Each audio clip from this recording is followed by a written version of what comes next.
Hello, and welcome to this edition of the museum. The relationship between the U.S. military and the San Diego Police Department is one of service and of sacrifice, and a number of officers have left the ranks of the San Diego Police Department when their nation needed them most in times of armed conflict. For this Veterans Day edition of the museum, we look at the stories of 4 individuals who left the ranks of the San Diego Police Department and unfortunately did not return. Today, on this episode of the museum, Service and Sacrifice.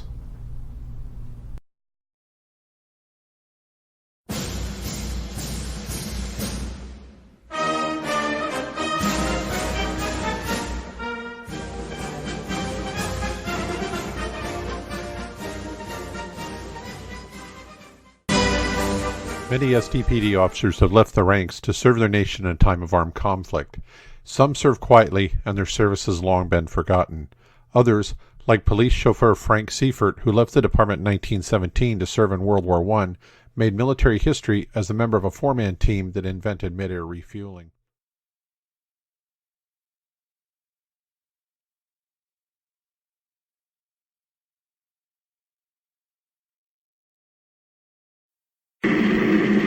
Yesterday, December 7th, 1941, a date which will live in infamy. The United States of America was suddenly and deliberately attacked by naval and air forces of the Empire of Japan. Pearl Harbor turned America upside down.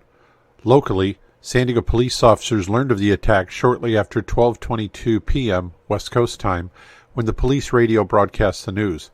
Prowl cars across the city scrambled to return to headquarters, and within hours, the majority of the police department was mobilized, ready to keep the peace, and even help the military fight off an invasion if necessary.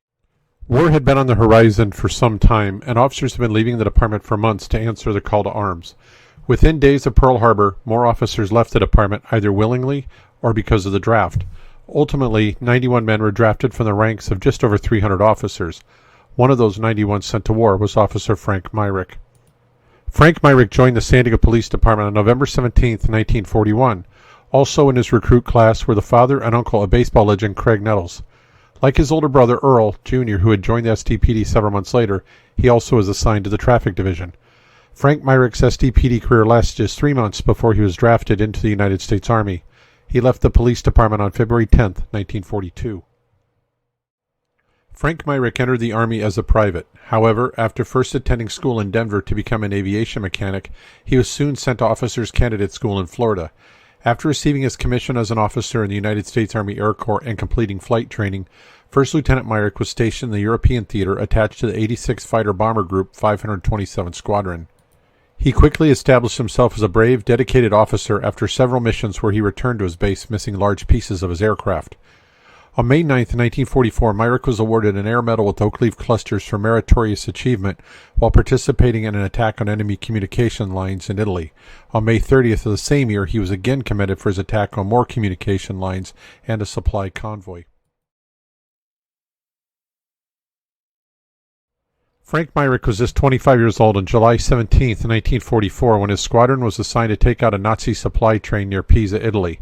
It was his 77th combat mission. Although he had been an A-36 Apache pilot on previous missions, for this assignment Lieutenant Myrick was piloting a P-47D, a brand new attack fighter the squadron had just received the week prior. His first run struck the train directly, but since he still had bombs left, Lieutenant Myrick circled around and launched another attack. He was on his third salvo at roughly 50 feet off the ground when his fighter exploded from direct hits from the anti-aircraft guns he was strafing. Lieutenant Myrick was killed in the crash, but it was not in vain. His attack severely disabled the supply train and significantly slowed the enemy advance. The War Department recognized Lieutenant Myrick's accomplishment by posthumously awarding the Distinguished Flying Cross. Of the 91 officers who left the San Diego Police Department to serve in World War II, Officer Myrick was the only one not to return alive.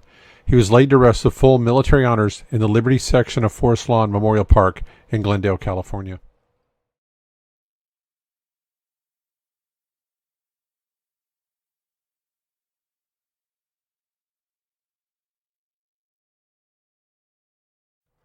Robert Harvey joined the San Diego Police Department on July 1st, 1941. On December 7, 1942, he left the police department to report for flight training at Camp Lemoore just outside of Fresno, California. The base was one of many hastily constructed after the Pearl Harbor attack. Today, what is left of the 1,400-acre flight school can be found south of the intersection of Route 198 and 27th Avenue, 2 miles west of the main gate of what is now Lemoore Naval Air Station. He was still an aviation cadet when, on July 4, 1943, he married Mary Louise Thompson. He received his commission as a second lieutenant in September of the same year. His first assignment was as a combat test pilot. By December 1944, Robert Harvey was piloting the recently introduced B-29 Superfortress in the Marianas in the Pacific Theater. With a range of more than 4,000 miles and a bomb load of almost 20,000 pounds, the giant bomber was the world's most advanced aircraft and would soon play an instrumental part in ending the war when, on August 15, 1945, a B-29 named Enola Gay dropped the world's first atomic bomb on Hiroshima, Japan. VJ Day marked the end of World War II and a return home for Robert Harvey. Like the 90 other officers who returned home, he quickly resumed his police duties. As a vice squad detective, Robert Harvey spent the next few years making arrests for prostitution, bookmaking, and other gambling-related offenses. On February 25, 1952, Robert was recalled to duty, this time for the Korean conflict.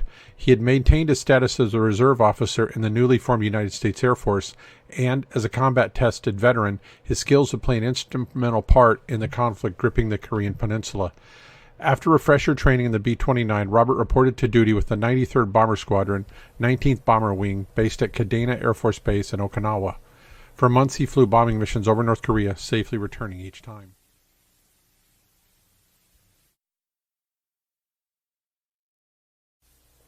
On October 31, 1952, Captain Robert Harvey was returning from a successful bombing mission over North Korea. His B-29 was approximately 110 miles from home base when it developed a catastrophic engine issue and crashed into the East China Sea. Of the 14-member crew, only 3 were rescued. Robert Harvey's body was never recovered.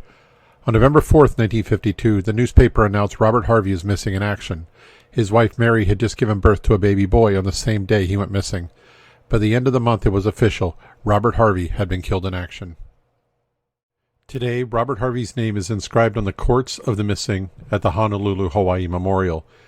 For his leadership and valor, Captain Harvey was awarded the Distinguished Flying Cross, the Air Medal with 5 oak leaf clusters, the Korean Service Medal, the United Nations Service Medal, the National Defense Service Medal, the Korean Presidential Unit Citation, and the Republic of Korea War Service Medal.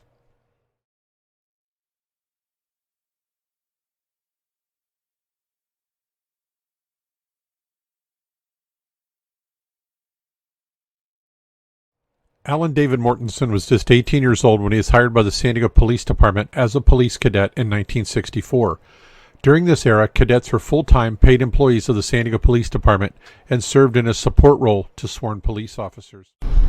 Hello folks, my name is Richard Bennett. I'm a retired lieutenant from San Diego Police Department. And I'd like to talk a little bit about Alan Mortensen. He was one of those unknown people that was with us on the police department for a short period of time. He and I were police cadets, and I knew Al only peripherally. We weren't real close friends, but we did work together. And on one occasion, because we liked motorcycles, we went on a motorcycle ride together. And I believe Al lived out in El Cajon, and I went out there and I met him. And when I saw him, he was on a Triumph 650 motorcycle. Al was a very big guy, well over 6 feet. And I can remember he makes that Triumph motorcycle look like a mini bike when he was sitting on it. Al and I went out riding in East County, and we spent the day riding around.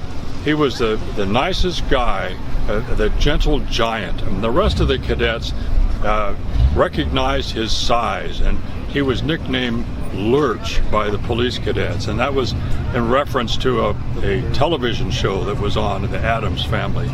And he loved that name. He had a great affinity for doing police work.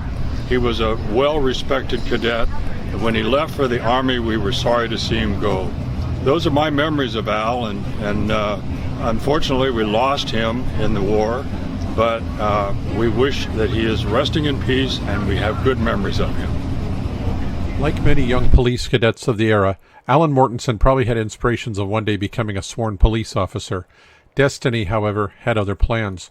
With the United States' involvement in Vietnam ramping up, Alan Mortensen left the San Diego Police Department in 1965 to voluntarily join the Army.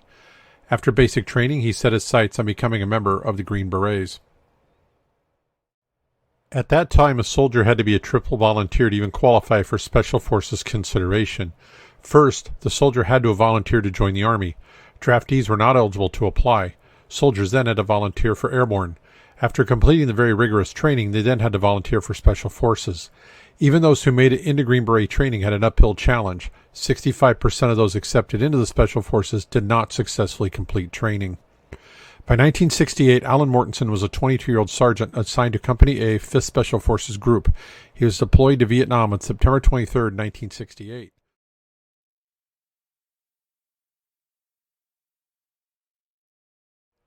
Sergeant Mortensen was leading a patrol in the Long Can province, South Vietnam, when an errant United States Army artillery round exploded just feet from him. He was killed instantly. Morton's body was recovered by his fellow soldiers, and the United States Air Force returned his remains to the United States, where he was buried with full military honors. For his service, the United States Army awarded Sergeant Mortensen the Purple Heart, the National Defense Medal, and the Republic of Vietnam Service Medal.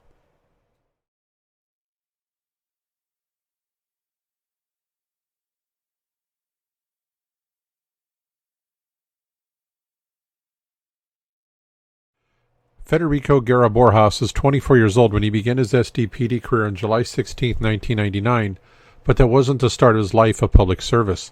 In 1993, at the age of 18, the Florida native enlisted in the United States Marine Corps. Rico, as he is known to his friends, earned the title of Iron Man for his physical fitness during the exceptionally challenged Marine Corps boot camp at Parris Island. He later went on to serve as honor guard for retired President Richard Nixon. After an honorable discharge from the Marine Corps, Rico moved to San Diego in 1997 and began his law enforcement career as a correctional deputy for the San Diego County Sheriff's Department. After graduating from the 44th Regional Police Academy, Rico was a San Diego police officer in some of the city's most challenging neighborhoods. Despite the demands of shift work while raising a young daughter as a single parent, Rico earned a spot on the department's color guard unit and the SWAT team. He also earned a bachelor's degree in legal studies through National University. As an amateur boxer, Rico participated in an annual charity event called the Battle of the Badges, where his quick speed earned him the nickname of Rico the Rattlesnake. As were many Americans, Rico was moved by what happened on September 11, 2001. He eventually rejoined the military, this time in the U.S. Army Reserves, a decade after his stint in the Marines. He told family and friends he wanted to honor his cousin, Eric U. Ramirez, who was killed in Iraq in 2004, as well as fulfill a lifelong goal of serving his country overseas. In August 2008, he was activated as an Army reservist and assigned to military duty in Afghanistan, assigned to the 416th Civil Affairs Battalion, 351st Civil Affairs Command.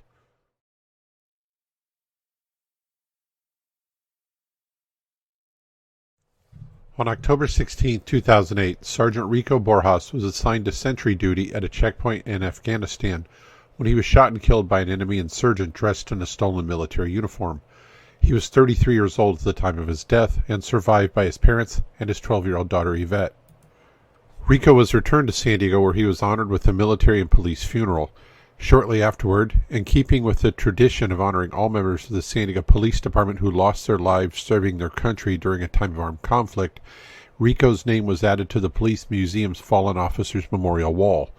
To further memorialize his service, the state of Florida dedicated the Sergeant Federico G. Morehouse Memorial Highway in Lake County in September 2010. In 2014, San Diego Police Historical Association archivist Tom G. Quinto spearheaded a movement to relocate a small memorial honoring SDPD officers who went to war from the base of the flagpole at the world-famous San Diego Zoo to its present site at the San Diego Veterans Memorial Center in Balboa Park. The bronze and stone marker was originally cast in 1952 to honor those lost in war. However, it did not include names. G. Quinto secured an additional marker to honor all 4 men depicted in this episode. The relocation ceremony was emceed by Brigadier General Paul K. Lebedine, United States Marine Corps. Paul Lebedine enlisted in the Marine Corps in 1983 and graduated as the honor man of his Parris Island boot camp. After an honorable discharge, he became an SDPD officer in 1995. He returned to the Marine Corps, this time as a commissioned officer, after the attacks of September 11, 2001.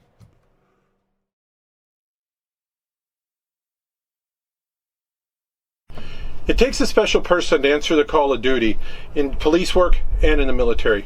In the episode you just saw, these are just 4 of many who went off to serve. Unfortunately, they lost their life in the cause of freedom.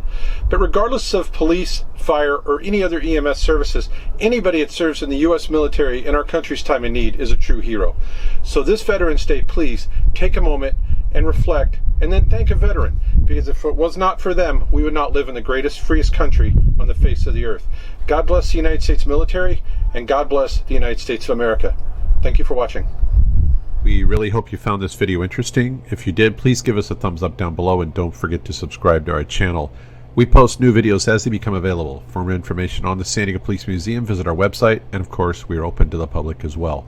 And as always, thank you for watching.